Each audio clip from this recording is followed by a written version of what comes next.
Mīļo Ziemassvētku vecīti. Te raksta Kārlis no Raiņa skolas Liepājā. Ir apritējis pusgads, kopš esam kopā zem jauna vienota skolas nosaukuma Liepājas Raiņa vidusskola. Šogad esam strauji izauguši un kļuvuši par patiesu lielu skolas saimi ar 1390 skolēniem un 130 pedagogiem. Mūsu kolektīvam ir pievienojušies jaudīgi Ezerkrastes sākuma skolas kolēģi un digitālie tālmācības skolotāji.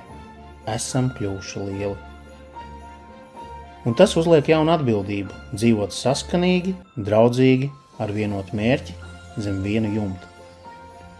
Pasaule šobrīd ir trauksmaina, dinamiska, strauja, kad viss ātri mainās, notikumi, pieredzes, redzējumi, kaut vai tas, ka skolotājs nav vairs supervaronis un eksperts, kurš zina atbildes uz visiem jautājumiem un pareģo nākotni. Skolotājs ir kļuvis par vadītāju, līderi, kauču, terapeitu, mākslinieku un dažkārt pat detektīvu.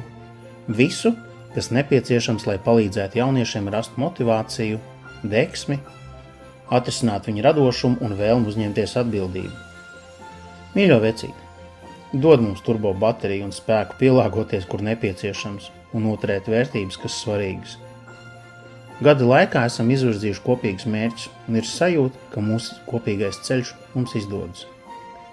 Es abrīnoju savus kolēģus par nesticināmu darbu mīlestību un deksmi, par pašlaizliedzību un profesionalitāti. Ziemassvētku vecīti, lūdzu paltini manus kolēģus un arī daudzos talantīgos jauniešus, bet tiem, kam pietrūkst spēka, nenes žagarus, bet saujiņu gribas, saules un apņēmības. Un jauniešu vecākiem nepagurstošu pacietību, nebeidzam mīlestību un pārliecību, ka viņi ir labākie vecāki. Mīļais vecīti, tagad tev darba daudz, bet vasarā, kad mēs visi atpūtīsimies, ielūdzu tevi uz rabarberu rausi un piparmētru zemeņu limonādi. Priecīgus svētkus!